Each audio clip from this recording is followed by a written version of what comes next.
اعوذ باللہ من الشیطان الرجیم، بسم اللہ الرحمن الرحیم۔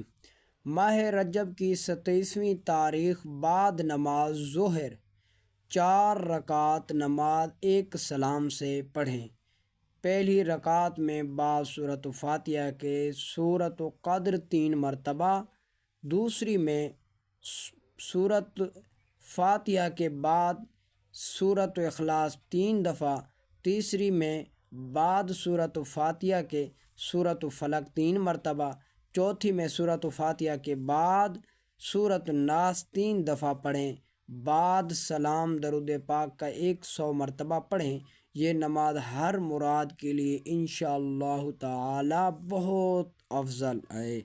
جو بھی دعا کریں گے اللہ تعالیٰ ضرور قبول فرمائے گا، اور ہر حاجت کے لیے یہ نماز بہتر ہے کہ اگر جو بھی آپ نے دعا کرنی ہو، آپ کی شادی نہیں ہو رہی ہے، اس طرح کہ اگر آپ کے کسی بچوں کی شادی نہیں ہو رہی یا بچیوں کی شادی نہیں ہو رہی ہے، اس نماز کو پڑھیں اور اس کے بعد دعا مانگیں، انشاءاللہ اللہ تعالیٰ ضرور قبول فرمائے گا۔